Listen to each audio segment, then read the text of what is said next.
Hello, hi guys! Magandang hapon sa inyo lahat. This is Shin Pamasagari Channel, a faith healer, also matariders. So ngayong hapon na tignan natin ang nagsasabi sa inyo ng ating mga gabay. This is a weekly gabay for the month of December 22 hanggang December 28 for the sign of Gemini. So Gemini, welcome to my channel. Ano kayang messages, advices, na spirit guides ang ating masasaga for today's video? Kano naman kayang energy or kaganapan sa buhay ng mga Gemini ang ating mga hagilap. So guys, this reading is a journey namang hindi lahat makaka-resonate. Kunin lamang po makaka-relate sa inyo. And comment down below kung kaninong energy ang ating nasagap. And of course, don't forget to like and subscribe my channel and hit notification bell for more videos update. And of course, maraming salamat po sa mga walang sawang pagsuporta sa aking channel, lalo na hindi nag-skip ng ads.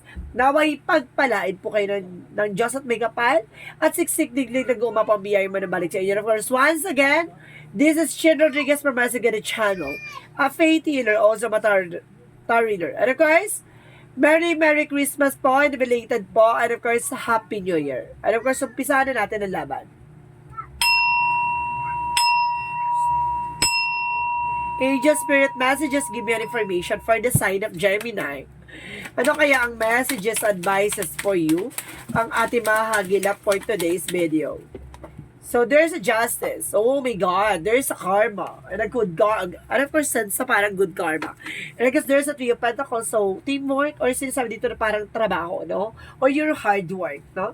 Or something committed. Or commitment. So, parang ganun. Kumbaga sinasabi sa'yo dito na magkakaroon ka na lang hustisya, no?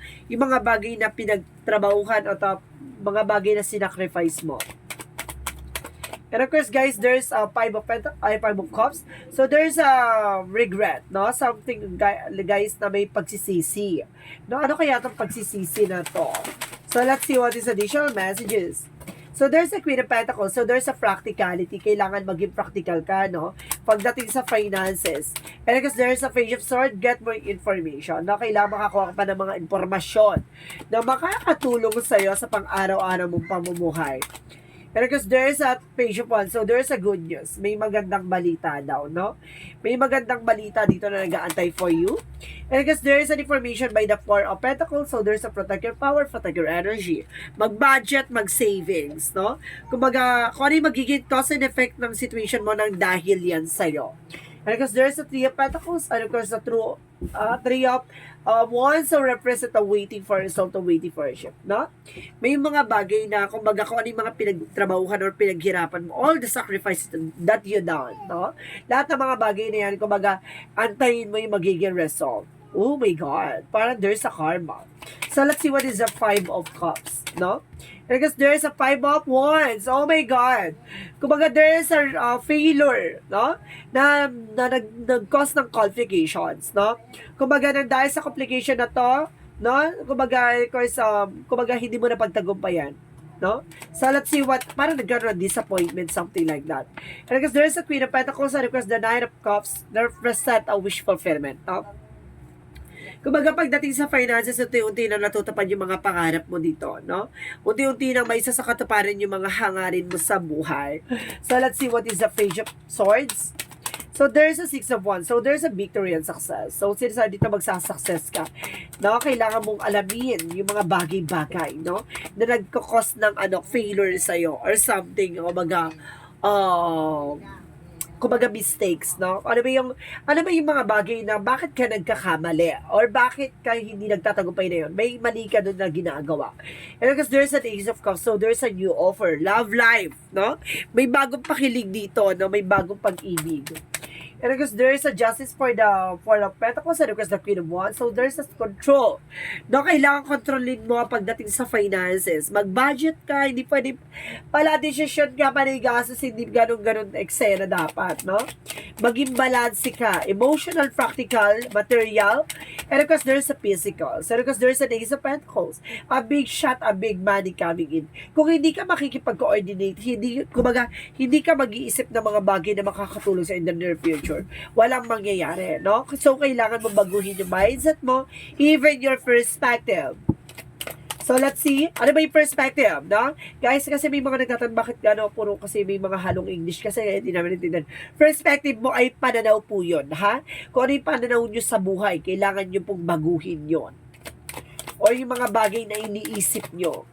So, let's see what is the 5 of Cups. And because the 5 of Wands. So, there is a Queen of Cups. So, there is a healing. Magkakaroon ka na raw ng healing dito. Sa lahat ng mga pagkakamali. Sa lahat ng mga disappointments. Sa lahat ng mga failure na naganap. No? Yung mga bagay na hindi mo na isa katuparan. So, let's see what is the Queen of Pentacles and the Nine of Cups. Because there's a high priestess, sorry.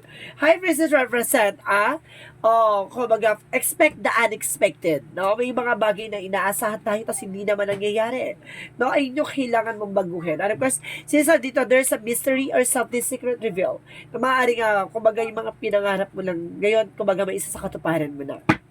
So, let's see what is the Page of Swords and of course the Six of Wands. So, there's a Moon card. So, there's a truth reveal. So, ibig sabihin dito, magsasucess ka na at malalaman mo na ang revelasyon or yung mga bagay na hindi mo pa nalaman. And of course, the Moon represents a dream. So, there's a dream coming true. So, let's see what is the Page of Wands and of course the Ace of Cups. So, there is a 5 of Swords in reverse. So, there is a fair fight, no? May patas na laban dito, no? Kumaga magkakaroon ka ng patas na laban, kaugnay man yan sa buhay pag-ibig. So, let's see what is the outcome. So, I told you so. The outcome is the Hangman. Baguhin yung perspective, pananaw mo sa buhay, yung iniisip mo, o yung mga bagay na hindi nakakatulong sa'yo. And because there's a Chariot, taking action. So, kailangan mo kumilos. Kung hindi ka kikilos, kung aasa ka sa swerte, walang magaganap na pagbabago. So, you need to do something, no? You need to take an action. So, let's see what is additional messages for career. For career is that because there's a higher fight. So, there's a lesson learned, no? Kumbaga, may mga bagay na matututunan ka dito. May mga bagay na parang malalaman mo.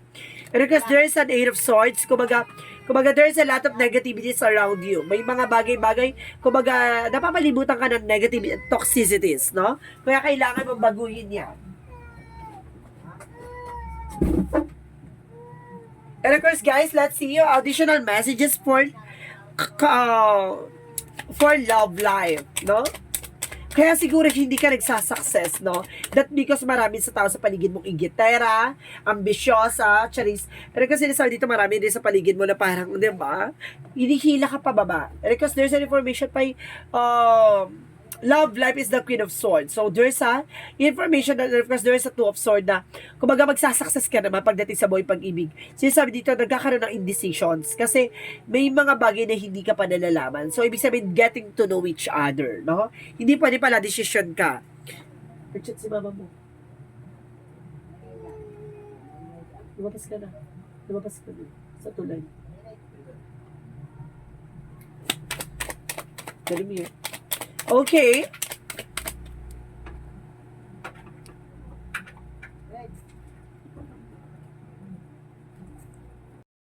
Okay, pagdating naman sa health. Pagdating naman sa, ano ba, health ba? Tama ba ko? Career love, health naman. So, pagdating sa health, there's a healing. So, there's a star card, represented healing. Magkakaroon ka na ng healing dito, no? There's a healing. And because there's a death card. Oh my God! Oh my God, there's a death card. So, there's an ending and a new beginning. Or some of you, there's a death. Uy, my goodness. No? Or some of you guys, may mga yumao na, no? May mahal ka sa buhay na yumao. Or either, nasa panganib ka. No? Or may mga nararamdaman ka. No? Sinasabi sa'yo dito na may mga bagay na kailangan mo mag-take ng action. So, kailangan mo magpa-check up. Either, pag walang findings, kailangan mo ng albularyo. Okay. Because there's a the word card. So, there's a travel. No? May travel dito. Because there's a healing and a happiness, no? Magkakaroon ka ng healing and happiness. My goodness. So, let's see about naman sa additional outcome na lang din, no? Okay, let's see what is additional outcome. So, there's a temperance. So, there's a perfect timing and of course, the Seven of Cups. There's a lot of opportunity coming in for you. Maraming opportunity and of course, there's a divine timing. And perfect timing coming in for you, no? Mayroong, kumbaga, mangyayari mga bagay, mangyayari in the perfect time. So, let's see what is the magical fairy messages. So, let's see what is the magical fairy messages. And because there's a goodbye to the old and hello to the new. So may mga bagay na kailangan mo nang bitawan sa mga nangyari sa inyo sa nakaraan. Diba? So let's see what is additional messages for Yin and Yang Oracle card.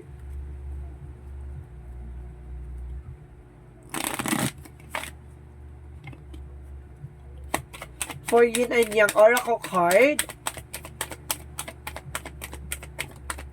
So, there's a chemistry, no? Kumbaga, meron talaga kayong, meron talaga kayong something spark, no? Sa inyong dalawa, sa inyong, kumbaga kung may relasyon ka, may jowa ka, may partner ka, may asawa ka, may chemistry kayo, may passion talaga. Because there's a growth, no? Kumbaga, magkakaroon ka ng growth and expansion dito. And because there's a higher activation, higher self, no? Kumbaga, unti-unti mo nang parang naliliwalaga ka sa sarili mo. And because yung mga bagay-bago, yung plano mo, or life purpose rather. Because there's a transformation, may mga bagay na kailangan baguhin. At may mga bagay na mababago. So, let's see what is additional messages for angel spirit guides.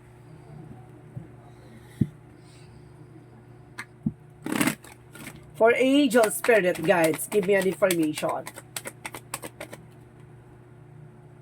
So, there is a courage, no? Kumbaga, there is a confidence, no? Kumbaga, harapin mo yung mga bagay-bagay, no? Yung mga bagay na kinakatakutan mo. And there's a fear. Ito na nga, no? May fear dito. Yun yung kailangan mong maging matapang, no? Kailangan mo magkaroon ng kumbaga, confidence sa sarili mo. Because there's a discipline. And of course, disiplina. No? Kailangan mo ng disiplina sa sarili mo. So, let's see what is additional messages for angel spirit guides. So, there's an innocence. May mga bagay na hindi ka pa nalalaman. May mga bagay na wala ka pang kamuang-muang or parang wala ka pang kamalay-malay, ganon. And because there's a belief and trust, no?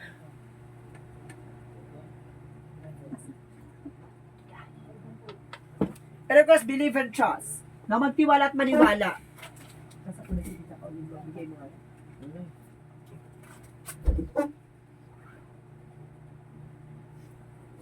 And of course, sinasabi din sa'yo dito, this is your life purpose, no? Kumbaga, nandito yung mo no? Yung, ito talaga yung magiging plano mo sa buhay mo. Parang ganun. Kumbaga, magkakaroon ka ng inner clarity. So, let's see what is Archangel Raphael. So, there's a detoxification, no? Paglilinis. May mga bagay na kailangan mo linisin. It's either kapaligiran nyo or yung sarili mo, no? Kumbaga, nagkakaroon kasi na toxic behavior or something toxicities or something negative thoughts, no? Yun yung kailangan mong linisin. And either kailangan mo na rin siguro mag-cleansing. So, let's see what is additional messages for angel spirit guides. And of course, there is a support. So, there's a support by guidance, no? Sinusuportahan ka ng ating mga gabay. And of course, there's an oracle card. So, sinasabi dito, parang alam mo na yung kasagutan no? Kumbaga, nasa harap mo na yung sagot, hindi mo lang talaga nakikita. No? Kumbaga, hindi mo pinapansin. So, let's see what is additional messages. And because there's a strategy, no? Gamitan mo na strategiya. And of course, oh my God, there's a deceit. May manku. No, there is a manku. Kaya siguro there's a negativity around you. Kaya hindi ka makausad, hindi ka makabangon. Bakit ka puro negative thoughts yung iniisip mo or pumapasok sa isip mo? Kasi there's a deceit or something kamalasan, may sumpa, may kulam. Ganon. No, may taong gumagawa behind your back. So, let's see what is additional messages. Oh my goodness. Kaya pala there's a death, no? Kumbaga may taong gustong, kumbaga masyugi ka. So, let's see what is additional messages. And because there's a dancing, movement, no? May pagbabago, may paggalaw, o kailangan mong gumalaw. Psychic abilities. So, ibig sabihin dito, some of you, there's a psychic abilities. May kakayanan ka, no? Maaaring nga tulog lang or hindi mo pa alam. No? Or something kailangan mong alamin. Or kailangan mong palawakin ang kaalaman mo. Enhance your abilities and skills. And there's a portal. So, there's an information. There's a, you decide. No? Kailangan mo mag-decide. Or there's a rewards. And there is a doors to or openings. No? Maraming oportunidad na papasok dito. And you get the love. No? There is a boundaries. Kaya pagdating sa buhay pag-ibig, kailangan mo rin mag-set ng boundaries. Baka inggitin ka talaga. No? Marami na iingit pagdating sa love life and career. Kasi there's the Ace of Pentacles and the Ace of Pentacles and the Ace of Cups, and of course, there's an Ace of Wands. So, talagang pagdating sa buhay pag-ibig, pagdating sa buhay finances, talagang inggitin ka. No? Marami na iingit sa paligid mo. Because there's a methodology for the balance in spiritual and practicality. So, kailangan mo maging balance, no? In all the time. Pagdating sa in all aspects, so kailangan mo talagang maging balance. And because work through your fears. Kumbaga, labanan mo takot at pangamba mo, no? Kailangan mo maging matapang. So, let's see what is the chakra messages. So, there's an enlightenment. Magkakaroon ka ng kaliwanagan. No? Unti-unti ka na nalilinawan. And of course, there is an acceptance. May mga bagay na kailangan mong tanggapin. So, let's see what is the romance angels. Kasi kaya pala, sa unang baraha palang karma, no? Kumbaga, merong gumagawa sa'yo without you knowing, no? Kumbaga, may gumagawa sa'yo ng hindi mo alam. Kumbaga, di ba? Kumbaga, mayroong taong gumagawa para pabagsakin ka. Or either, para mawala ka. No? And kasi getting to know each other. So, some of you, if you were a partner or something, jowa, or kumbaga, relationship, kumbaga, kailangan mo manakilalanan. And because there's a honeymoon. So, ibig sabihin, kung may partner or asawa ka, there's a honeymoon. So, let's see what is the romance what is the angel's answer. So, guys, mag-isip ka ng katanungan. Bibilang ako ng 3. Kailangan nakapag-isip ka na ng questions. Okay? Okay. 1, 2, 3. Angel's answer. Give me an answer for your question. Ano ang sagot sa katanungan mo? Oh my God, unang baraha, there is a success, no? Talaga sinasabi dito na magsasucess ka naman. No? May mga procedure or something na kailangan mong gawin, diba? Kasi hindi mo naman yung makakamtan ng success kung umaasa ka sa swerte. Kailangan mo talaga may swerte at galaw. And of course, there's a year from now, ngayong taon na to, no? There's an improvement. And of course, it's up to you. I told you, nasa sa'yo yan. Kasi kung hindi ka magtitik ng action, walang magaganap na pagbabago. And of course, there's a no. No, may mga bagay na hindi mo dapat ginagawa, no? So, let's see what is the Jesus-loving quotes. So, let's see what is the Jesus-loving quote said.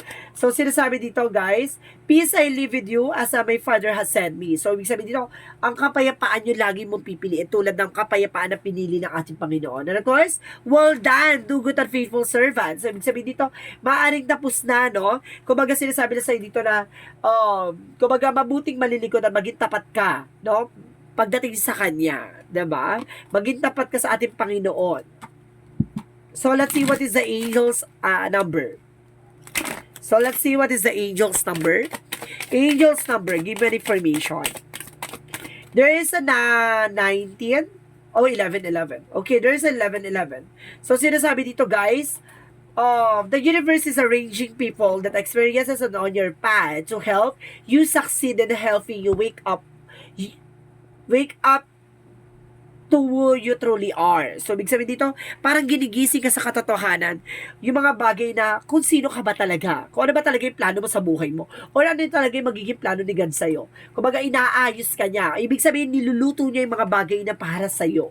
Diba? Maaring masakit man yung mga bagay na pinagdaanan mo or pagdadaanan mo. At the end of the time, kumbaga, ganun talaga. No? Kumbaga, hindi magiging masarap ang isang putahe nang hindi yan sinasamahan na lahat ng sakripisyo at yung mga bagay na pinaghirapan mo. So, let's see what is the messages of life. So, sinasabi na messages of life is there's a self-love. No, sinasabi dito, today, I love myself fully. I accept myself exactly as I am. I am able to recognize my own divinity and to appreciate the purity of my soul. I take time to take care of myself. I enjoy myself. I nourish myself. I am kind to myself. I'm grateful for who I am. No? Kumbaga kailangan, kumbaga maging gentle ka sa sarili mo, di ba? Huwag mo pinipwesto, huwag mo pinipressure yung sarili mo sa lahat ng bagay, di ba? Mahalin mo yung pagiging ikaw. Even your flaws, di ba? Mahalin mo yung pangit na part sa'yo. Kasi doon ka, kumbaga, doon mo makikita yung kahalagahan ng sarili mo. Hindi mo kailangan magpa-impress sa ibang tao para lang tanggapin ka. Tandaan mo, mahalin mo yung sarili mo. Hindi ka matanggap nila, basta mahal mo yung sarili mo, magtatagumpay ka. So, this is the weekly gabay for the month of December. 22 hanggang December 28 for the sign of Gemini. So Gemini, maraming salamat for your wonderful reading. So once again, this is Chin Rodriguez from Masagari Channel, a faith healer o sa mata reader. Maraming salamat po. Guys, sa mga wala sa pag-support sa aking channel, lalo-lalo na hindi kayo skip nag-ads, naway pagpalain po kayo ng Diyos at may kapalsiksik liglig na gumapa ang biyaya manubalik sa inyo. And of course, once again, this reading is a general reading lamang. Hindi lahat makaka-resonate. Kung hindi lamang pa makaka-relate sa inyo, and comment down below kung kaninong energy ang ating nasaga. And of course, guys, Merry Christmas at belated Merry Christmas and of course, advance and a Happy New Year to all of you guys. Maraming salamat po. And see you in the next video. Bye-bye and babush.